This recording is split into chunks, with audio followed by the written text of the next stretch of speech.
Eh bien, bonjour et bienvenue à tous et toutes. C'est un plaisir d'être avec vous ce matin pour échanger ensemble sur un thème qui amènera, j'en suis sûr, beaucoup d'anecdotes et de questions, à savoir comment tirer son épingle du jeu au milieu de son board d'actionnaires. Des anecdotes, on va en avoir pas mal, avec des véritables retours aussi d'expérience de la part de nos intervenants. Je vais laisser du coup nos trois intervenants du jour se présenter et honneur aux dames, du coup, Mégane. Si tu peux te présenter, en profiter pour parler rapidement de chez Rebel et de ton cabinet. Oui, alors donc, bonjour tout le monde. Donc, je m'appelle Mégane Seguin. Je suis cofondatrice de Shareable et puis fondatrice du cabinet Lex Insight. Que ce soit avec Shareable ou avec le cabinet, nous accompagnons les entrepreneurs et les dirigeants d'entreprises ainsi que leurs investisseurs dans les opérations de levée de fonds, la gestion de leurs données juridiques et du corporate au quotidien. Et c'est pour ça donc que j'interviens ici dans ce webinaire avec cette double casquette, sachant que les boards d'actionnaires, c'est quand même un lieu ou un terrain de jeu où les intérêts se confrontent et où les stratégies se mettent en place. Donc, l'objectif, c'est de pouvoir en discuter ensemble et de confronter nos points de vue et nos retours d'expérience. Exactement, super. Et du coup, Florian, pareil, si tu peux te présenter et présenter en deux, trois mots Startup Palace. Bonjour à tous, très content d'être là ce matin. Florian, moi je suis un des cofondateurs de Startup Palace. La mission de Startup Palace, c'est d'aider des grands groupes à travailler avec des startups dans des logiques d'open innovation, de collaboration sur des projets hyper précis. Et dans ce cadre, on est souvent amené à aider les startups finalement dans leur communication avec leurs actionnaires. Alors les actionnaires, je précise, ce ne sont pas les corpos qui portent le programme en général. Et ça nous arrive aussi d'animer certains boards. Ensuite, on a aussi notre mission, c'est que on aide aussi des territoires de taille moyenne à avoir des programmes d'accompagnement pour des startups pour éviter qu'elles aillent dans la ville plus grande à côté. Donc là, c'est des clients comme des CCI ou des technopoles. Et dans ce cadre de ces programmes, on organise des simili-boards. D'ailleurs, je vais en faire un bientôt cette semaine pour essayer d'entraîner aussi les startups à cet exercice-là. Et puis dernière casquette, je suis aussi un des fondateurs d'un véhicule d'investissement qui est dans l'ouest de la France, qui s'appelle Premier Étage, qui est tout bébé, parce qu'on existe depuis janvier et on a déjà fait 3 investissements. On fait des tickets entre 50 et 100 000 euros. Voilà, très heureux d'être là. Super. Merci beaucoup, Florian. Et enfin, Tanguy. Tanguy, pareil, si tu peux te présenter et du coup présenter Hippolyte Capital et Good Only Ventures. Oui, Tanguy Léville-Guérin, très content d'être avec vous. Je suis investisseur depuis 5 ans en capital risque, dans l'amorçage, dans 2 boutiques, comme on dit dans le métier, Hippolyte Capital, qui est une société d'investissement familiale, et Good Only Venture, qui s'est lancé à peu près au même moment que le fonds dont parlait Florian, au début de l'année 2023. Les thèses d'investissement de ces 2 véhicules sont assez proches. On est orienté plutôt impact. Et la deuxième, Good Only Venture, a la particularité d'associer au capital pour investir non seulement des investisseurs privés, mais aussi des associations partenaires, comme par exemple la Croix-Rouge ou la Fondation Good Planet, qui sont là pour valider l'impact extra-financier, on va dire, des sociétés qui se proposent à l'investissement. Donc on a commencé pareil au mois de janvier et là on a déjà dit oui à 3 startups également comme Florian. Voilà. Ok, vous suivez près sur tout ça. Super. Moi, du coup, je vais aussi me présenter, comme ça va conclure un peu la boucle. Du coup, Camille Pinard, moi, je m'occupe au sein de Shareable vraiment de toute la relation avec aujourd'hui nos utilisateurs, nos clients, nos prospects sur la solution Shareable. Et aujourd'hui, en gros, nous, on accompagne au quotidien les entreprises et les entrepreneurs dans leur croissance, dans leur relation avec leurs investisseurs et dans la facilité à accéder à la levée de fonds. Donc, ça faisait sens aussi de réunir finalement autour de la table un peu tout le monde aujourd'hui pour parler de ces sujets-là. répondre aux questions. Du coup, ça sera l'occasion justement que vous puissiez directement poser toutes les questions que vous souhaitez au fur et à mesure de la présentation. Alors, surtout au niveau aujourd'hui des participants. On va commencer très rapidement, juste en présentant du coup les 3 étapes qu'on va présenter aujourd'hui. Et l'idée, c'est on va interagir. J'aurai des questions à vous poser. Et le but, c'est que vous nous parliez encore une fois de vos retours d'expérience, de votre expertise, apporter des conseils, de la plus-value pour pouvoir préparer au mieux les relations avec ces actionnaires. Du coup, Mégane, si tu peux passer la slide, on va juste rapidement du coup, voir les 3 gros blocs d'aujourd'hui. Donc, premièrement, comprendre son board. Ensuite, on va revoir comment gérer son equity et parler de l'equity. Et puis ensuite, comment anticiper. Donc, quand on dit anticiper, c'est notamment anticiper les prochaines opérations capitalistiques, la recherche de fonds et autres. Donc, du coup, première étape, ça va être comprendre son board. Comprendre son board, si tu peux passer pareil. La slide d'après. Donc, comment on a vu les choses? Nous, tout simplement, on va partir d'un constat. Les anecdotes, c'est ce que je vous disais, c'est plutôt vous rebondir un peu sur les questions qu'on avait préparées, voir les problématiques, et ensuite, on aura une autre slide derrière qui sera sur les solutions. Aujourd'hui, pour prendre 2 gros constats, c'est les 2 qui sont du coup sur cette slide, sur les levées de plus de 200 000 €, en règle générale, 70% des startups ont à la fois des investisseurs qui sont également membres de leur board, et souvent, ce qu'on constate aussi, et on le constate de plus en plus, moi, dans les retours que j'ai d'entrepreneurs, c'est qu'en fait, les investisseurs vont vraiment intervenir sur sollicitation de l'entrepreneur. Donc, ils attendent une démarche un peu proactive de l'entrepreneur, et du coup, qui amène des fois l'entrepreneur à ne pas exactement savoir comment gérer le timing de reporting avec ses investisseurs. Et du coup, ça amène justement une question qui était, moi souvent les entrepreneurs me disent qu'ils ont aussi peur finalement de trop échanger avec les investisseurs et d'avoir un risque que l'investisseur devienne un peu trop à surveiller étape par étape le projet et qu'il y ait cette notion un peu de flicage. Qu'est-ce que vous en pensez, vous, dans ce que vous avez vécu, dans les relations que vous avez justement, peut-être Florian, Tanguy, avec les entreprises que vous accompagnez, et puis Mégane, pareil, sur l'expertise que tu as quand tu t'accompagnes à la fois entrepreneurs et investisseurs sur les projets d'equity? Je ne sais pas qui veut répondre en premier. Moi, je peux commencer. Moi, il y a un outil, en tout cas, chez Startup Palace, qu'on aime bien, qu'on utilise dans le cadre de les collaborations, les projets, qui sont les OKR, donc Objective Key Result, qui sont un outil qui a été popularisé par Intel dans les années 70-80 et qui a été repris notamment par John Deere chez Google. Et donc, du coup, les OKR qui sont sur un horizon de 3-4 mois permettent justement d'être un outil qui permet d'animer le board. Donc, finalement, ça permet aussi, si on arrive à le faire, et je précise que c'est pas simple de réussir à prendre en main les OKR, mais là,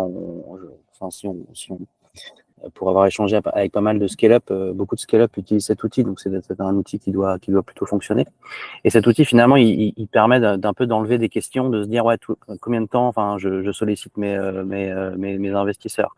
Là, du coup, tu fais une review de tes OKR tous les 3-4 mois pendant tes boards, et finalement, ça t'enlève un point.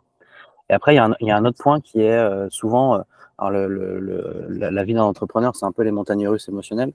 Un des tips, c'est essayer de voir le verre plutôt à moitié plein qu'à moitié vide, et de faire un peu une revue de tous les trucs qui sont positifs, qui sont passés sur les derniers mois ou sur le dernier mois, et envoyer un petit mail récap avec les choses un peu positives. Ça ne veut pas dire qu'il faut mettre sous le tapis ce qui ne va pas bien, mais en tout cas, ça permet aussi de se rassurer par rapport à souvent avec son board, en disant ok, on a avancé, on a fait plein de trucs, et on se focalise pas que sur les choses qui vont pas bien. Ça permet d'être entre guillemets en confiance pour communiquer vers ses actionnaires.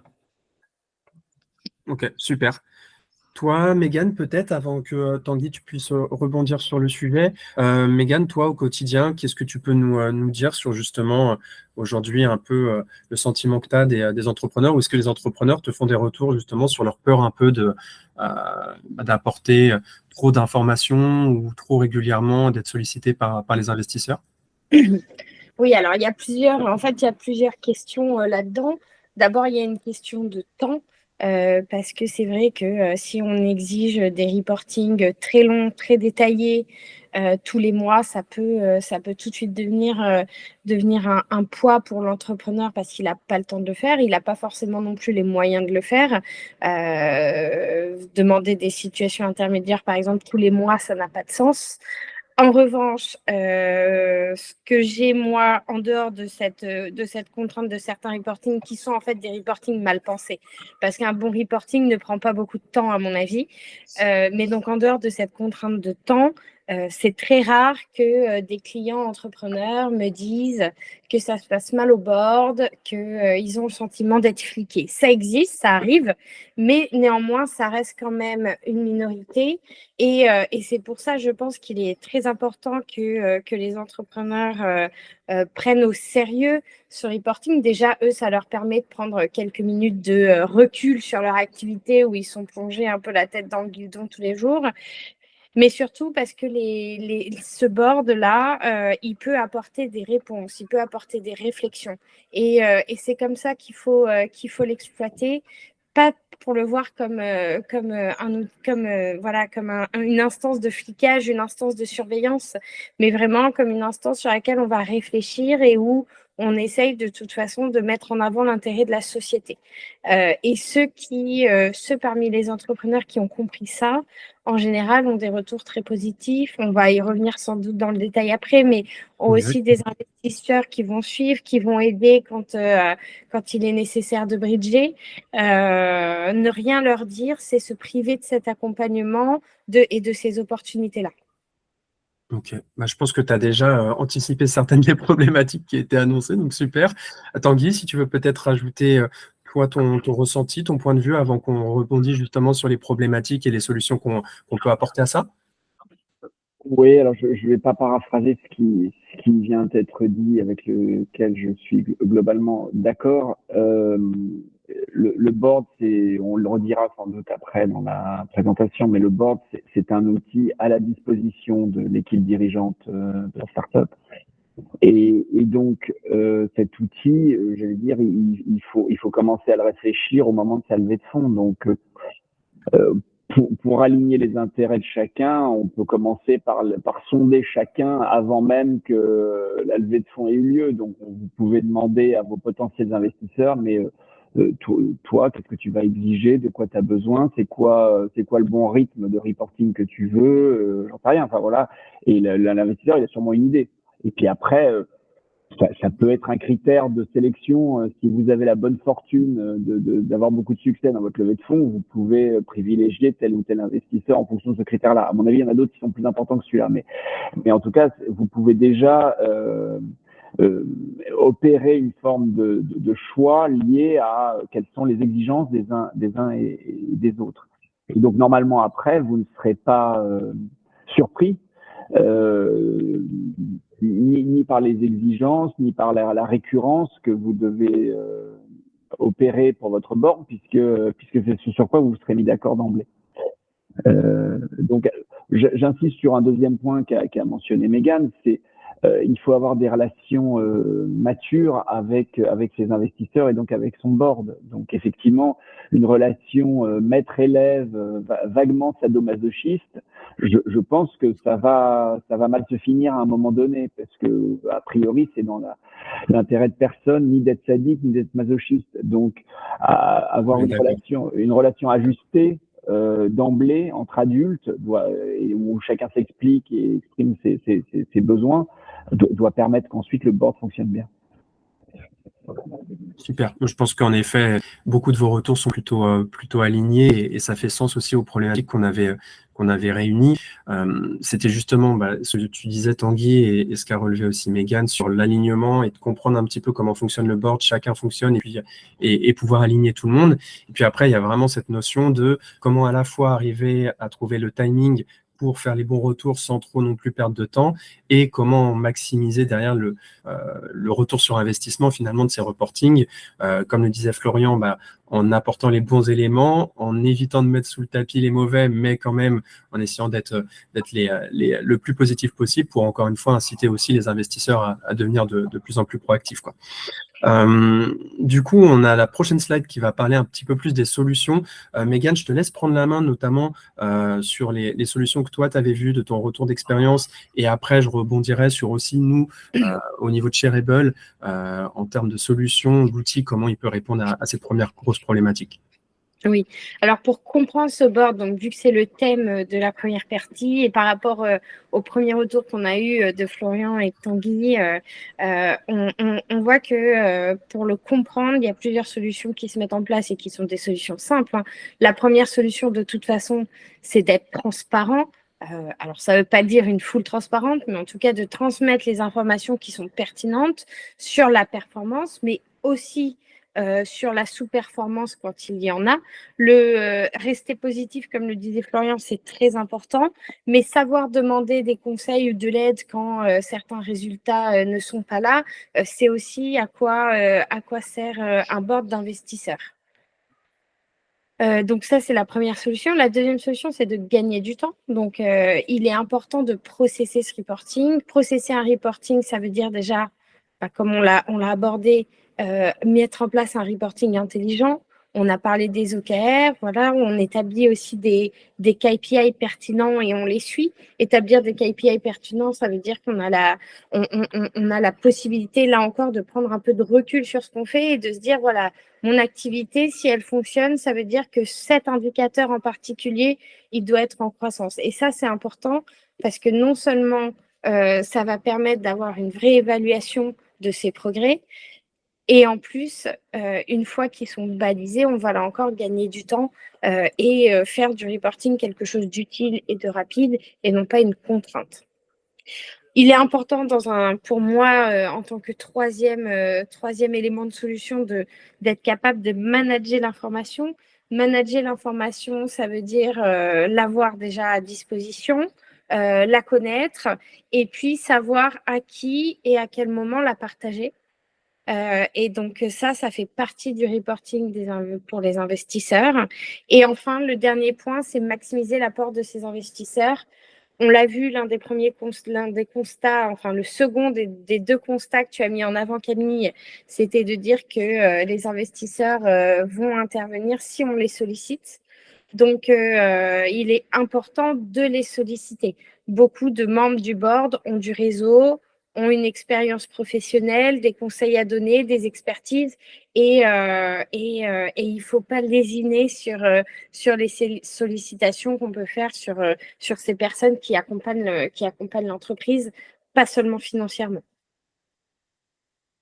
Super. Je pense que ça fait quand même beaucoup sens aussi à ce que nous, aujourd'hui, on met en place chez Shareable.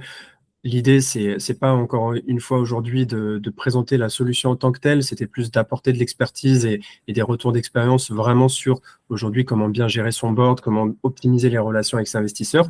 Mais nous, l'idée qu'on a mis en place, c'est justement de faire gagner du temps, de processer l'automatisation d'un reporting et de permettre justement d'aller solliciter ces investisseurs par le biais d'un outil où le reporting est généré mensuellement avec les KPI, l'évolution et la possibilité derrière d'aller solliciter donc l'effet smart money, vraiment d'aller demander des introductions, de pouvoir automatiser justement un petit peu pour l'entrepreneur l'objectif d'aller chercher des points de contact, des ouvertures, vraiment le côté business aussi qu'aujourd'hui, des fois, justement, les entrepreneurs n'osent pas trop demander à leurs investisseurs, alors que les investisseurs ne sont pas forcément là que pour l'apport financier, mais justement peuvent apporter beaucoup plus, ne serait-ce que par leur réseau et leur expertise.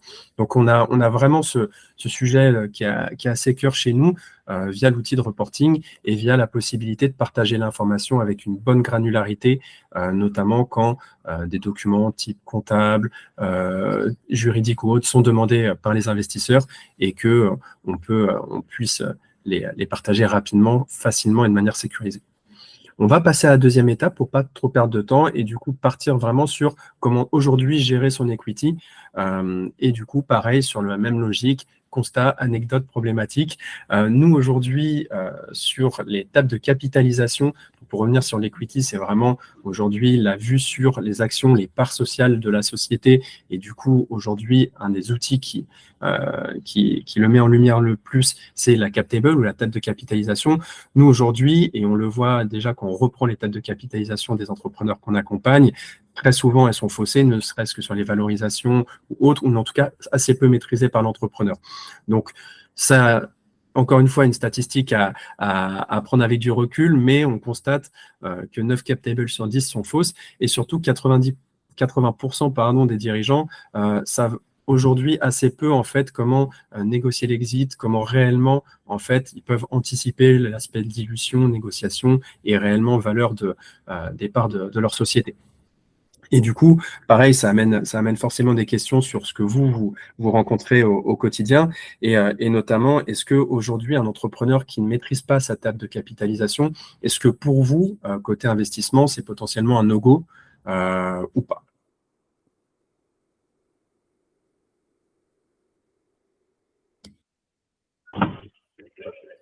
Alors, moi, ce que ça m'évoque, la non-maîtrise de la table de capitalisation, je ne sais pas si c'est exactement le sens de ta question, Camille, mais c'est le dosage de la quantité d'investisseurs que vous acceptez dans les premiers tours. Et donc son éparpillement potentiel. Je ne sais pas si c'était la question, mais c'est ce que ça m'évoque là en regardant Forcément, la slide. ça en fait partie, tout à fait. L'idée, c'était surtout se dire, c'est qu'aujourd'hui, avec l'entrée de nouveaux investisseurs, et tu en parles très bien, je pense que c'est un gros sujet, donc je te laisserai en effet le détailler, mais c'est aujourd'hui comment la table de capitalisation est bien maîtrisée dès le début, sa table de capitalisation, avant l'entrée d'investisseurs, et même après, quand on en fait rentrer énormément, ou en tout cas, tout dépend du projet, c'est est-ce que pour les prochaines phases de financement et pour aller chercher de nouveaux investisseurs, ou en tout cas améliorer, optimiser la relation avec ceux existants, est-ce qu'en effet, c'est un no-go potentiel pour des investisseurs dans le fait d'investir ou non dans le projet? Oui, moi, j'en ai jamais vu qui m'ait choqué à ce point-là, mais effectivement, un tour de levée dans lequel il y a plein de gens qui viendraient individuellement pour des tickets, donc en général assez modestes, c'est un mauvais indicateur et donc j'y vais pas. Mais j'en ai jamais vu parce que c'est une notoriété publique que c'est très difficile à gérer, y compris pour les porteurs de projets. Et que donc il vaut mieux rassembler les petits investisseurs dans un seul véhicule et avoir qu'un seul interlocuteur. Mais ça, la plupart des gens le savent. Il vaut mieux, dans la mesure du possible, nettoyer un peu sa table de capitalisation avant un tour. Alors là, je suis pas sur les premiers tours, mais sur les tours qui commencent à être un peu conséquents en millions. C'est sûr que si vous avez 60 investisseurs parce que vous aviez 60 oncles et tantes qui ont accepté de mettre 1000 euros au démarrage, il va falloir les désintéresser au tour B ou C parce que sinon les investisseurs entre guillemets professionnels ne viendront pas. Tout cela effectivement est nécessaire, effectivement. Voilà ce que je peux dire moi sur ce sujet-là. Oui, après la difficulté souvent c'est que des primo-entrepreneurs peuvent tomber un peu dans cet écueil d'avoir plein de petits investisseurs et puis ensuite c'est difficile à gérer. Moi j'ai déjà vu dans des premières questions de VC, c'est de parler déjà de la cap table et puis si c'est les Balkans à l'intérieur de la cap table, du coup de dire on va pas plus loin parce que c'est déjà trop complexe. Donc ça c'est un élément qui est hyper important et je rejoins Tanguy sur le fait de pouvoir notamment regrouper dans un seul véhicule tous les petits investisseurs. C'est un élément important parce que ça permet d'avoir une lisibilité plus grande par rapport à des futurs tours d'investissement.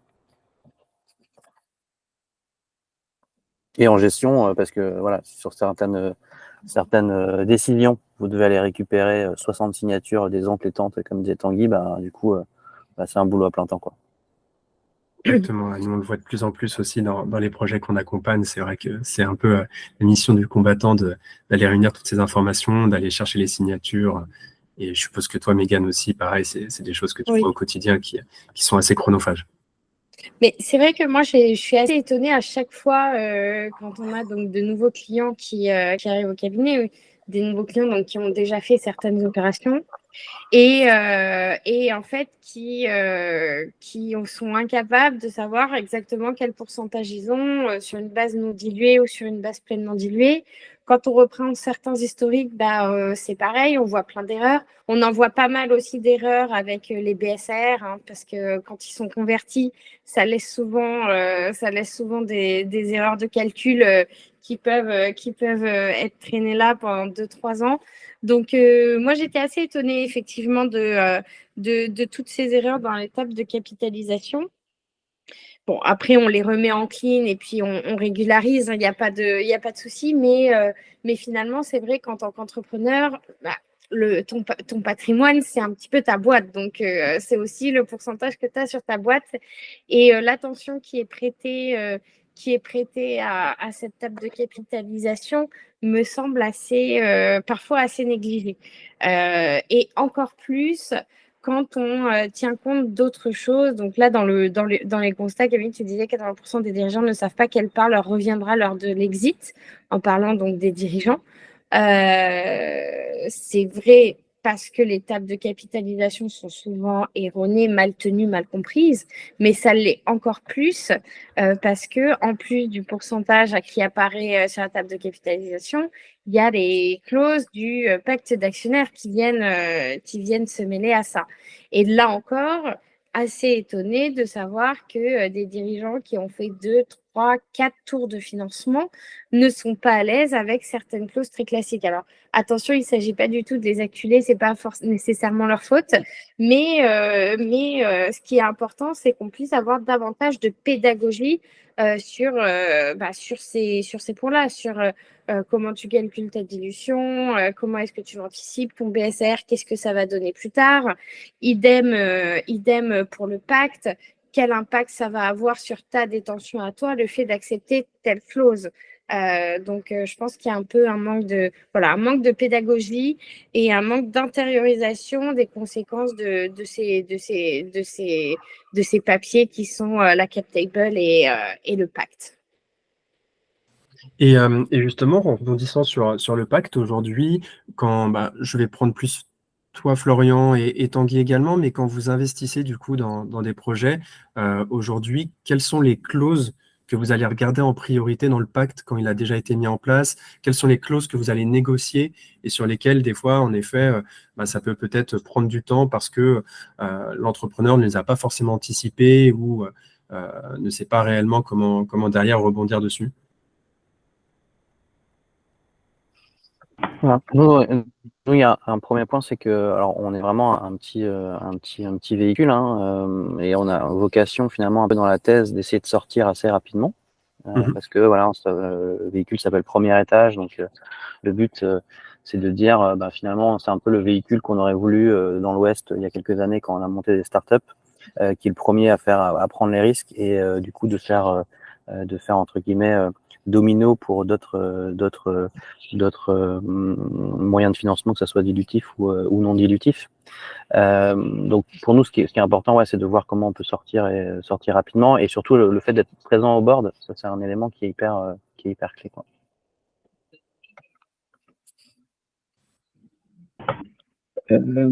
Alors oui, le pacte d'actionnaires, c'est un élément fondamental. Donc effectivement, on le regarde à toutes les levées, c'est normal. Après, c'est un rapport de force, hein. Donc il y a un certain nombre de clauses que les investisseurs aiment bien voir apparaître. Si l'équipe dirigeante a les moyens de dire non et donc éventuellement de se passer des investisseurs en question, elle le fera. Mais il y a une clause assez classique qui s'appelle la liquidation préférentielle, que les investisseurs aiment bien et que les porteurs de projets n'aiment pas, parce qu'en gros, il y a un ordre de priorité en cas de cession ou de liquidation de la boîte qui fait que les investisseurs recouvreront en premier la valeur de leur equity, et s'il reste de l'argent, et seulement si, les porteurs de projets auront de l'argent après. Bon. Donc c'est une matière de protection des investisseurs que les porteurs de projets doivent parfois accepter, mais qui leur fait pas plaisir. Mais En tant qu'investisseur, j'aime bien qu'elle y soit, quoi. Après, on peut citer aussi une autre qui n'y est pas tout le temps. Alors, ça jargonne beaucoup en anglais, donc excusez-moi, mais c'est la clause de bad liver, hein. Donc, ça veut dire toutes les causes réelles et sérieuses pour lesquelles un des fondateurs opérationnels va partir. Et dans un certain nombre d'entre elles, on peut trouver justifié de ne pas le rétribuer pour la valeur de ses actions quand il s'en va. Le cas le plus extrême, mais que tout le monde comprend, c'est il pique dans la caisse de la société, on le découvre, et donc on va lui demander de partir parce que manifestement la confiance est rompue. Mais on va pas vouloir le payer très très cher pour la valeur de ses actions, puisqu'il a eu un comportement pénalement répréhensible. Donc c'est une clause qui doit permettre de couvrir ce type de cas et de jalonner la sortie d'un fondateur qui aura été indélicat en confondant sa propre trésorerie avec la trésorerie de l'entreprise. En fait.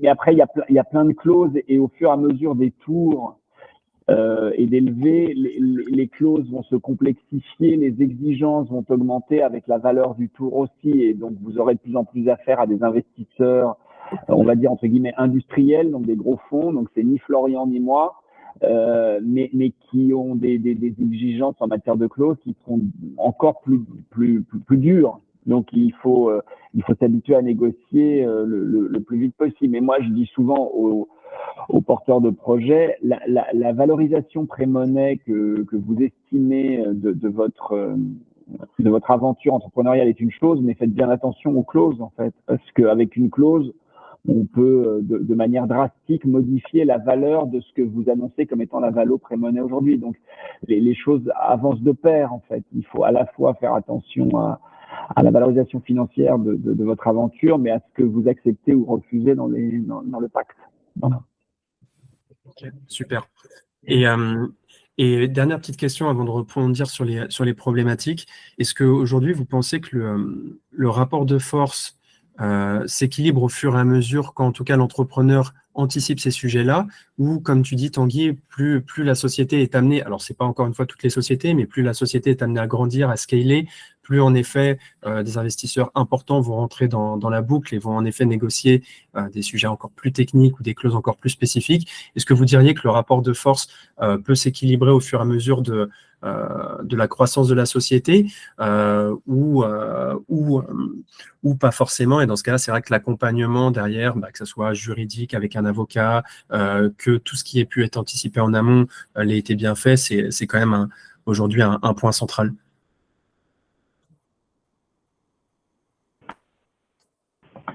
Alors, je peux y aller là-dessus.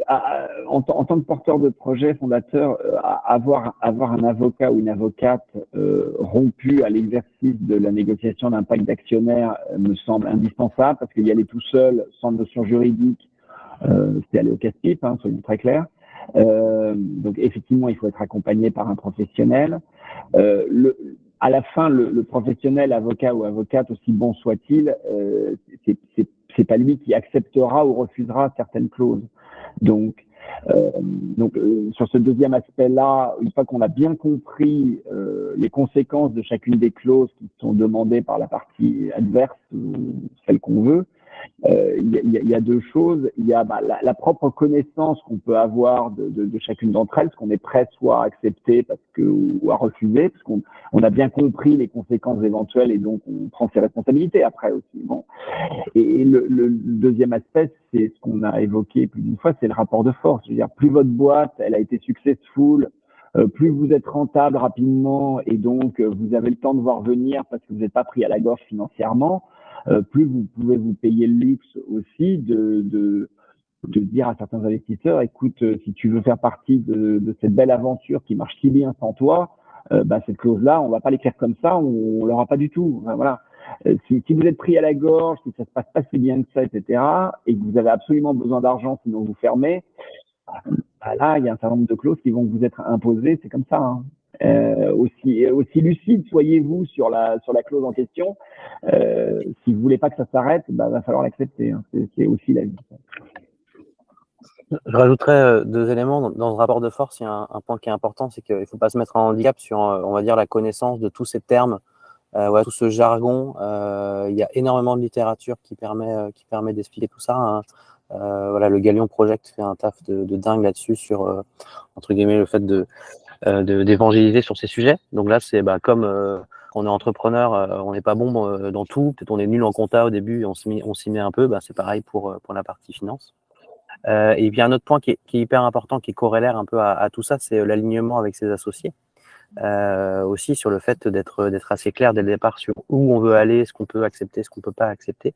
Parce que dans la négo aussi avec des fonds et dans les packs d'associés, il ne faut pas qu'il y ait de divergence entre les associés fondateurs de la boîte. Donc ça, c'est un élément aussi qui est hyper important, qui est en parallèle de ces négos, mais qui peut aussi créer des problématiques plus long terme.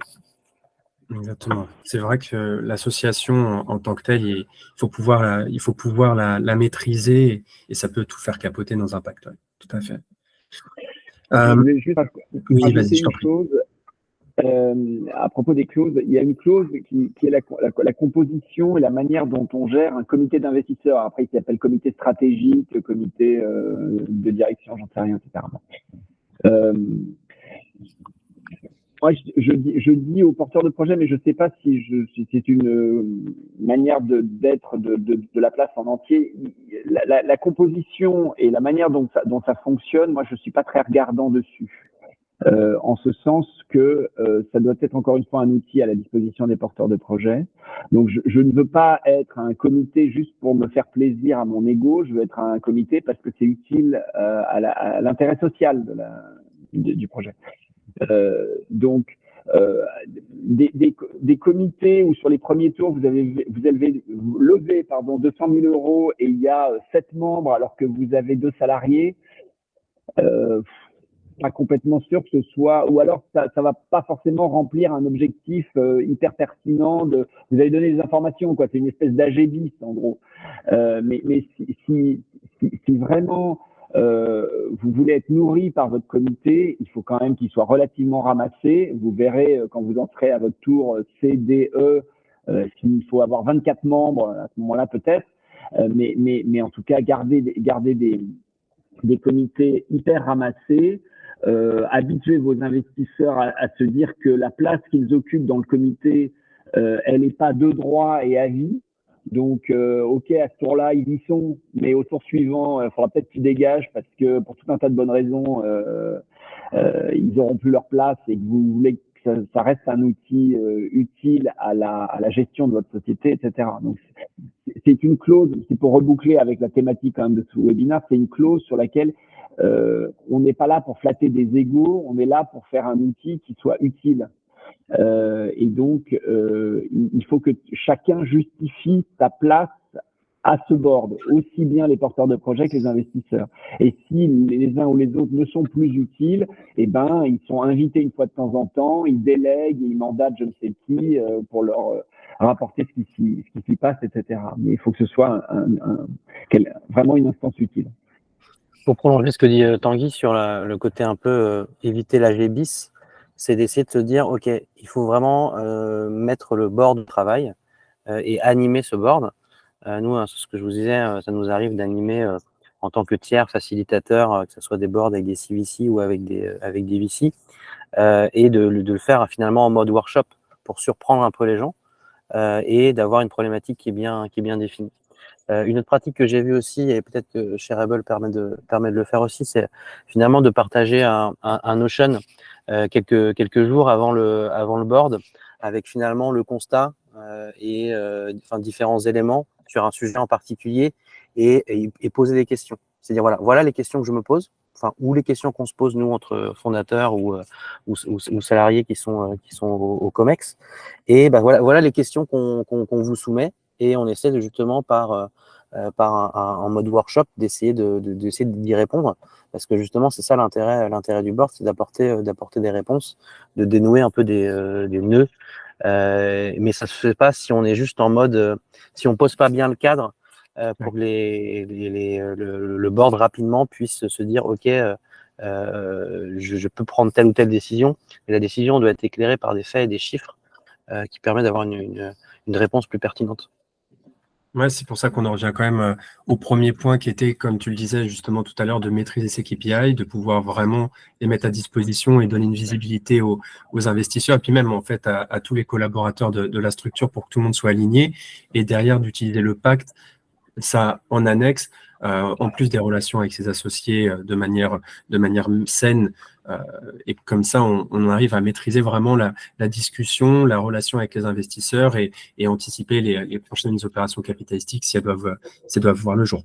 Donc, on va passer à la prochaine étape. On a pris un petit peu de temps, mais on avait commencé à 10, donc ça va. On peut éventuellement décaler un petit peu. Mais du coup, pour parler des solutions, on y a déjà beaucoup répondu et encore une fois, je pense qu'il y a pas mal de choses qu'on va reprendre. L'idée de collaborer avec ces conseils, du coup, Mégane, peut-être faire un petit focus, toi, sur ton expertise et ce que tu peux donner comme tips ou autres sur justement comment aujourd'hui un conseil peut aider sur ces sujets-là et peut vraiment faire gagner du temps sur la gestion de son equity. Puis après, le reste, je pense que voilà, de toute façon, les slides seront à disposition, mais ça reprend beaucoup d'éléments qu'on a déjà vus. Oui, Tanguy l'a déjà dit, c'est sûr que quand on négocie un pacte d'actionnaires, il faut être bien conseillé.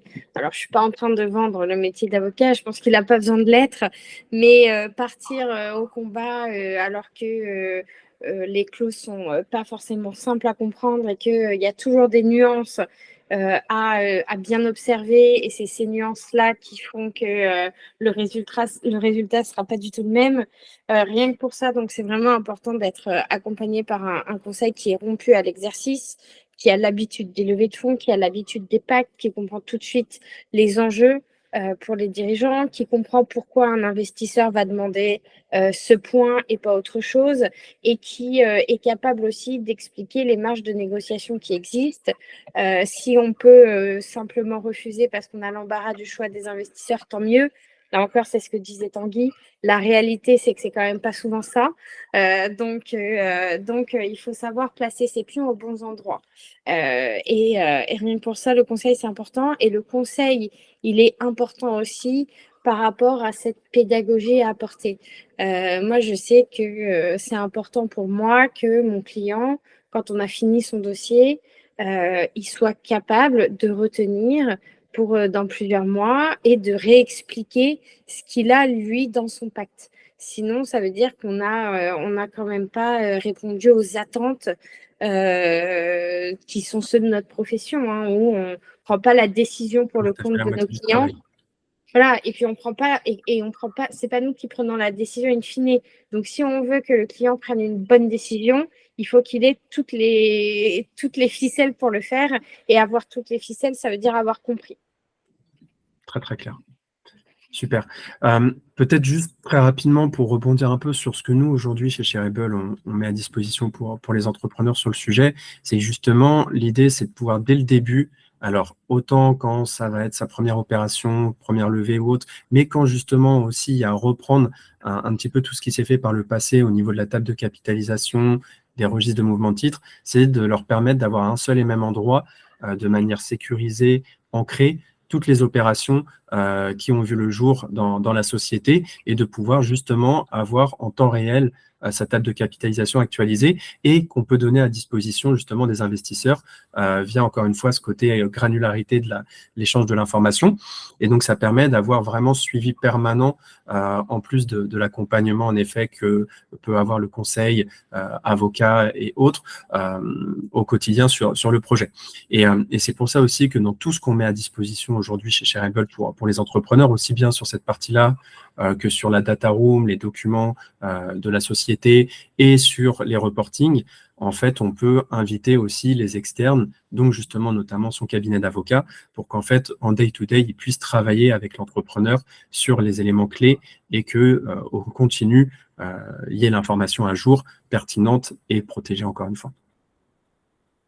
On va passer à la dernière étape qui est du coup d'anticiper. Donc, c'est forcément la boucle. C'est qu'on a travaillé les KPI, on a pu comprendre et bien gérer son board et on maîtrise aussi son equity. Donc forcément, on est capable derrière d'aller chercher à anticiper les prochaines opérations et les éventuelles prochaines levées. Les constats qu'on fait, nous, de notre côté, et ça reste une moyenne, c'est qu'en moyenne, justement parce que les entrepreneurs sollicitent assez peu leurs investisseurs précédents, quand ils sont amenés à lever des fonds pour une première fois ou faire une nouvelle phase de financement, en moyenne, on va être autour de 9 mois pour aller rencontrer ces futurs investisseurs.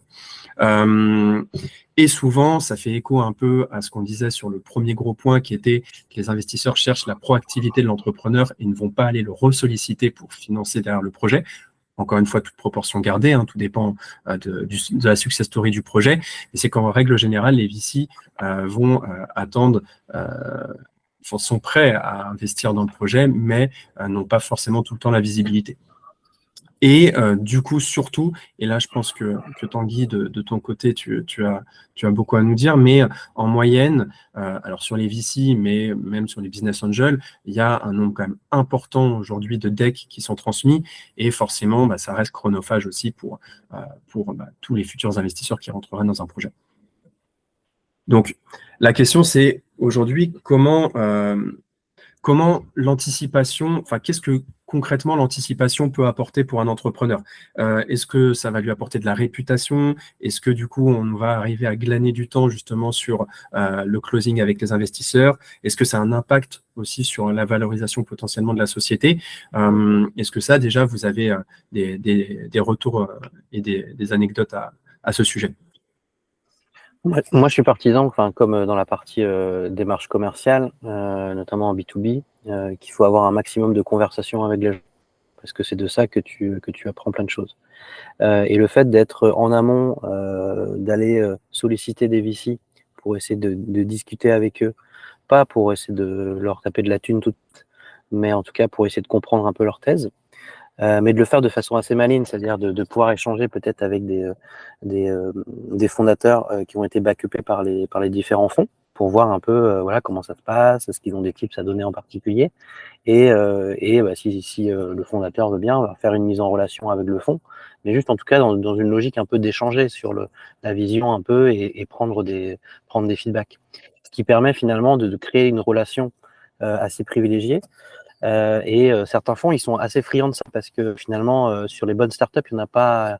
Voilà, ils reçoivent plus de 1000-1500 dossiers par an, mais de bonnes startups, ils n'en reçoivent pas beaucoup. Et puis en France, il n'y a pas non plus énormément de bonnes startups, on va dire, par rapport au côté VC. Donc à un moment donné, il y a une concurrence aussi entre eux. Donc il ne faut pas hésiter à essayer d'échanger au maximum et vous allez apprendre plein de choses, comme quand on apprend plein de choses quand on discute avec ses concurrents ou avec des prospects. C'est pareil avec des VC ou des investisseurs professionnels. Oui, je trouve ça c'est un très bon conseil que donne Florian, effectivement. Je pense que il faut un peu se frotter au monde des investisseurs, y compris si on espère secrètement ne jamais en avoir besoin. C'est de la bonne hygiène, quoi. Voilà. Donc il y a des start-upers et on les voit plutôt dans les journaux et les magazines qui ont la bonne fortune d'être nés au bon endroit ou d'avoir fait la bonne école et donc ils ont accès assez facilement par leur réseau familial ou leur réseau semi-professionnel à des investisseurs de tout poil. C'est pas forcément le cas de tous les porteurs de projets. Néanmoins, que ce soit en région parisienne ou en région tout court, il existe maintenant beaucoup d'événements, même en présentiel, où des investisseurs et des porteurs de projets peuvent se rencontrer. On peut y aller, entre guillemets, même si on n'a rien à vendre. On peut y aller aussi pour voir comment ces personnes-là réfléchissent, c'est quoi ce qu'ils aiment, c'est quoi ce qu'ils n'aiment pas, etc. Donc je trouve que c'est une bonne anticipation. Entre guillemets, ça coûte pas très cher. Et puis le jour où on en a vraiment besoin, on connaît un peu plus le terrain, quoi. Voilà, on s'est déjà un peu acclimaté. Donc je trouve ça très bien comme conseil. Après, de toute façon, au moment où on va se lancer, il faut avoir le cuir un peu fait déjà, parce que effectivement, vous allez recevoir beaucoup plus de non que de oui quand vous allez recevoir une réponse, hein, parce que l'essentiel des gens ne répondent même pas. Donc vous savez pas très bien si c'est oui, si c'est oui, vous le saurez, mais si c'est non ou si c'est j'ai juste pas eu le temps et en fait t'es passé dans les spams, voilà. Donc c'est quand même difficile sur le temps long, tous ces refus, tout ce silence, etc. Donc autant pas le prendre personnellement et comprendre le plus vite possible comment ça marche et que j'allais presque le dire, le prendre comme un jeu, quoi. Voilà. Mais pour cela, il faut bien connaître la manière dont ça fonctionne et donc s'y habituer le plus tôt possible. Je pense qu'en effet, c'est le très bon conseil. Pour se créer cette carapace, comme vous dites, c'est d'aller aussi se confronter un peu au marché, de le comprendre, de l'analyser et de se créer un maximum de réseau, l'air de rien, parce que le réseau, c'est quand même ce qui va être le plus important pour derrière aller faire les introductions et comme tu le disais, Florian, des fois de contacter ou de rentrer avec des pairs ou des entreprises qui ont déjà rencontré le type d'investisseur qu'on cherche à obtenir. Forcément, on va derrière gagner du temps et en tout cas au moins de l'expertise et comprendre comment aujourd'hui il fonctionne. Donc, super. Après, de toute façon, le point le plus important et la problématique, surtout quand on ressort, nous, des entrepreneurs qu'on accompagne, c'est que comment, en fait, arriver à se démarquer. Aujourd'hui, il y a de plus en plus d'entreprises. Les fonds, les différents investisseurs reçoivent des decks, comme on le disait, donc après, plus ou moins nombreux en fonction de la thèse. Et encore une fois, on est toujours dans cette notion de le temps, ça reste de l'argent. Donc, comment gagner justement un maximum de temps dans ces opérations pour pouvoir, en tout cas, quand c'est surtout nécessaire et vital pour l'entreprise, obtenir ces fonds et pour pouvoir continuer de grandir et de scaler. Donc, derrière, il y a des solutions, il y a les conseils que vous avez apportés, il y a aussi, du coup, d'autres points qu'on avait mentionnés dans les slides. Megan, si tu veux peut-être rebondir dessus.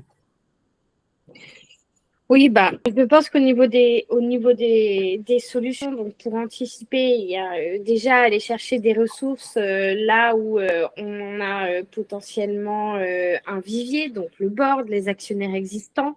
Ensuite, dans la communication pour anticiper des opérations sur le capital, il faut avoir une stratégie de communication, de diffusion de son deck qui sortent un petit peu de l'ordinaire. Se démarquer, c'est toujours assez bienvenu dans ce type de période.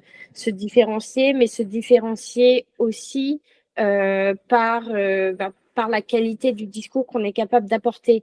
Et pour ça, le fait de se confronter un petit peu toujours à des investisseurs quand on peut le faire ou essayer de le faire, et c'est ce que disait Tanguy, ça permet et bien là encore de gagner du temps et puis de marquer une bonne maîtrise de sa société, des enjeux qui sont ceux des investisseurs. Donc l'anticipation d'une levée de fonds, c'est finalement être un peu toujours aussi en levée de fonds. Être toujours en train de pitcher ce projet, être toujours en train de l'évaluer. Essayer d'être objectif. Donc, la vie d'entrepreneur, ça, c'est ce que disait Florian au début, c'est les montagnes russes. Parfois, on a un surplus d'optimisme et parfois, on a l'impression que tout s'effondre. Se confronter comme ça régulièrement à des évaluations, ça permet aussi d'avoir un petit peu plus de distance et d'objectivité sur ce qu'on vit au quotidien dans un projet dans lequel on s'investit un petit peu corps et âme. Donc tout ça, tous ces éléments-là qui sont en filigrane depuis le début de la présentation permettent vraiment pour moi d'anticiper la croissance de l'entreprise qui va avec de plus en plus d'acteurs, plus d'investisseurs, mais aussi plus de partenaires, plus de clients, plus de conseils. Donc on anticipe de cette manière-là et on essaye d'avoir une vision day-to-day qui vient se coupler à une vision globale de notre environnement et de la manière dont on avance. Super. C'est vrai que nous aussi, un point qui remonte souvent dans ce que nous disent les entrepreneurs, surtout quand ce n'est pas leur première levée, mais plutôt qu'ils sont sur leur deuxième, troisième, enfin qu'on part déjà sur des notions d'aller scaler, c'est aussi de comment rendre professionnel l'échange d'informations au-delà de tout ce que eux ont comme expertise, comme KPI ou autre. C'est comment aujourd'hui je vais envoyer mon deck de manière professionnelle, comment je vais être capable de pouvoir closer rapidement les investisseurs intéressés, comment du coup je vais pouvoir rassurer aussi les investisseurs un peu moins leaders qui vont derrière pouvoir suivre. Et justement, nous, une partie de la solution était de pouvoir anticiper ce sujet-là et de permettre aux entrepreneurs de donner une visibilité à leur projet et de surtout pouvoir partager de manière efficace, rapide aux différents investisseurs tout ce qui va être le deck, le pitch et les informations clés de la société pour que ces investisseurs potentiels puissent en un coup d'œil recevoir de l'information qualifiée, puissent demander plus d'informations par la suite et que nous, derrière, on puisse apporter à l'entrepreneur une possibilité de les embarquer et les closer plus rapidement avec les LOI, les NDA, donc les lettres d'intention, les accords de confidentialité, les KYC, les KYB. Donc, il y a vraiment cette notion aujourd'hui, et je pense pour revenir un petit peu et pour résumer ce qu'on a vu sur ces 3 points, c'est de ne pas hésiter à solliciter et de toute façon de maximiser les échanges autant en interne qu'en externe avec les investisseurs potentiels, les contacts, toutes les personnes qui vont pouvoir faire gagner du temps sur la recherche de fonds et sur la croissance de la société, de pouvoir être le plus maître possible de l'information qu'on a à disposition, donc autant dans le pacte que dans les KPI, les reporting, pour pouvoir être les plus crédibles possibles auprès d'investisseurs potentiels. Et puis, derrière, de ne pas hésiter à se confronter, encore une fois, au marché et aller demander le plus de tips auprès de pairs et de personnes qui ont déjà rencontré ce type de sujet et de problématique. Du coup, on arrive à la toute fin quasiment du webinaire. On avait quand même une autre question et on va prendre quand même 2-3 minutes pour la revoir ensemble. C'était justement de garder un petit temps pour que vous puissiez nous faire des remontées sur, pour vous, vraiment le dossier qui a fait sens, qui a fait tilt, qui a été bien amené, sur lequel vous vous êtes dit, voilà, là en tout cas, aujourd'hui l'entrepreneur, il maîtrise son sujet. C'est vraiment...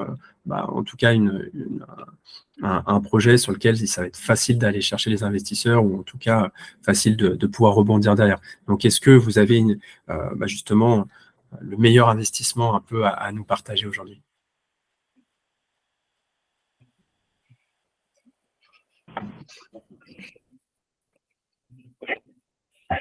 Bon, je me lance. Je sens que tu veux... Moi, je vais être un peu bisounours. On vient juste de commencer côté premier étage. Donc, j'ai envie de dire, les 3 investissements qu'on a fait, pour l'instant, on espère que ce seront vraiment les meilleurs. On n'a pas de recul parce que voilà, le premier virement qu'on a fait, c'était en janvier. Mais en tout cas, un des points qui est hyper important pour moi, c'est d'avoir en face des entrepreneurs qui maîtrisent très bien leurs chiffres. Parce que ça veut dire qu'ils ont une connaissance de leurs clients, qu'ils ont une connaissance de leur marché, qu'ils ont une connaissance aussi des différentes tendances. Et ça, c'est pour moi quelque chose qui est hyper important dans le choix d'investissement. De se dire, voilà, en face de moi, j'ai des professionnels qui, ils essaient de défricher un nouveau chemin, mais en tout cas, c'est des gens qui sont pros et qui donnent de la confiance. Parce qu'il ne faut pas oublier qu'une startup, ça fait flipper, parce qu'une startup, si on prend les stats, 9 sur 10 échouent. Donc, à un moment donné, il faut réussir à distiller cette confiance. Et ça, pour moi, c'est un critère d'investissement quand les entrepreneurs nous mettent en confiance si on met une casquette d'investisseur. Ouais, moi, la question, elle tue vraiment parce qu'en fait, le meilleur de mes investissements, c'est pas forcément celui dans lequel je suis le mieux traité, moi, investisseur. Vous voyez, donc j'ai un investissement en tête où ça se passe très bien. Je peux pas dire que je sois chouchouté, quoi. En termes d'information, faut que j'aille un peu à la pêche. Mais en même temps, j'allais dire à la fin, ils traitent mieux leurs clients que moi, et tant mieux, quoi. Et ça se sent dans leurs chiffres. Donc à la fin, c'est quand même ça que je recherche moi. Donc tant pis si je me sens un peu délaissé et un peu mal aimé. Ils m'ont pas accepté pour ça. Donc de ce point de vue-là, c'est mon meilleur investissement. Je sais pas si au stade où nous investissons, que ce soit chez Hippolyte ou chez Gov, le lien interpersonnel joue encore beaucoup quand même. On est à des niveaux artisanaux de levée de fonds. Hein. On n'est pas des gros industriels, etc., avec plein de juniors, etc. Donc, le lien interpersonnel joue encore. Bon, donc, comme souvent dans la vie, parfois ça se passe bien, parfois ça se passe moins bien, ça se passe jamais mal. Moi, j'ai de la chance, mais bon, voilà, on a plus ou moins le fit, quoi, tout simplement. Donc, d'un point de vue humain, les gens avec lesquels, entre guillemets, je m'entends le mieux, où j'ai l'impression que la relation est la plus satisfaisante des deux parties, sont pas forcément, hélas, pour eux, en tout cas, ceux qui performent le mieux d'un point de vue commercial ou en termes de levée de fonds subséquente après. Mais j'allais dire, c'est pour ça aussi qu'on a un portefeuille, c'est que dedans, bah, on sait, comme l'a rappelé Florian, qu'il y en a qui vont vivoter, il y en a qui vont aller au tapis, puis il y en a qui vont gazer, et c'est pas forcément corrélé à la qualité de la relation que vous avez nouée avec elle, sinon ce serait trop simple. Et donc voilà, j'ai à la fois mes préférés parce qu'elles ont les KPI les plus flatteurs, et puis j'ai mes préférés parce que c'est un plaisir de les voir humainement, quoi. Voilà. Ce qui est bien, c'est que tu n'as que des préférés. C'est plutôt rassurant. Non, mais c'est vrai qu'encore une fois, c'est un sujet qui est clé, c'est aussi de maîtriser son sujet. Donc, autant dans la relation avec ses investisseurs, il y a des choses qu'on peut optimiser, mais comme tu le dis, Florian, de toute façon, le nerf de la guerre, ça reste le business. Et forcément, une entreprise ou un entrepreneur, en tout cas, qui maîtrise son sujet, son domaine d'activité, qui est capable d'avoir des KPI, donc d'avoir du recul sur son activité, forcément, quoi qu'il arrive, ça rassurera l'investisseur, qui d'ailleurs ne sera peut-être pas, lui, amené à trop ressolliciter parce qu'il sait qu'il a toutes les informations amplement suffisantes pour se dire que là, cette relation de confiance dont tu parlais, elle est présente, quoi. Et Mégane, peut-être pour rajouter un petit point, toi, de ton côté, sur les levées notamment que tu as accompagnées, est-ce que, pareil, tu as en tête comme ça un dossier où tu t'es dit, là, franchement, pour le coup, ça fonctionne, quoi. C'est bien, le reporting est là, toutes les informations dont j'ai besoin pour pouvoir aussi aller conseiller ou aller faciliter le dossier, c'était présent. Oui, alors après, c'est sûr qu'il y a des, on va dire qu'il y a des dirigeants un peu plus ordonnés, un peu plus consciencieux sur les aspects juridiques que d'autres. Donc, pour moi, c'est plus simple. Après, pour faire un petit retour d'expérience un peu plus subjectif, c'est pas très sympa de le dire, mais les dirigeants où vraiment ça tout partait un petit peu en cacahuète, avec aucune information à disposition, aucune maîtrise des contrats commerciaux signés, de l'administratif, etc. En général, ils ont quand même pas fait de vieux os dans l'écosystème, donc, je pense que c'est simplement une qualité qui est inhérente aux dirigeants d'entreprise. Hein. C'est que, et d'ailleurs, Florian, tu le disais aussi un peu plus tôt, mais il doit savoir un petit peu tout maîtriser. Il doit maîtriser sa compta, il doit maîtriser son prévis, il doit maîtriser son développement commercial, son juridique. Et s'il n'y a pas des bases un petit peu solides ou qui permettent en fait d'avoir des fondations pour grandir, eh bien en général ça capote à un moment quand même. Bien résumé. Écoutez, merci en tout cas pour vos retours, pour vos conseils aussi, surtout, parce qu'il y en a eu beaucoup. On va peut-être prendre éventuellement 1 ou 2 minutes pour voir s'il y a des questions, Thomas notamment qui nous suivait, et s'il y a d'autres questions derrière qui voient le jour. On prend 2-3 minutes éventuellement pour y répondre, et puis sinon on clôturera du coup le webinaire parce qu'on a un petit peu empiété sur le temps.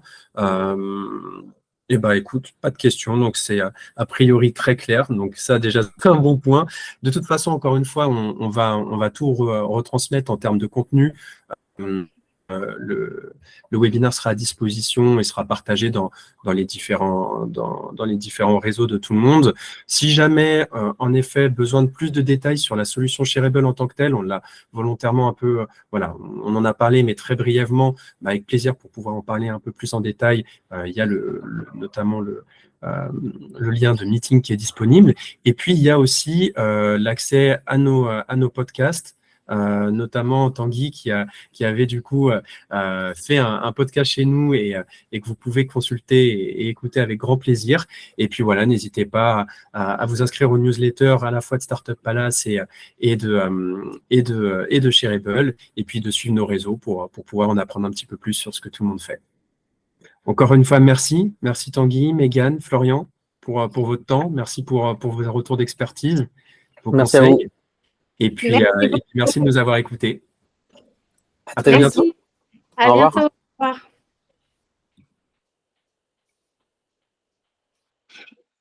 Ok. Merci Tanguy.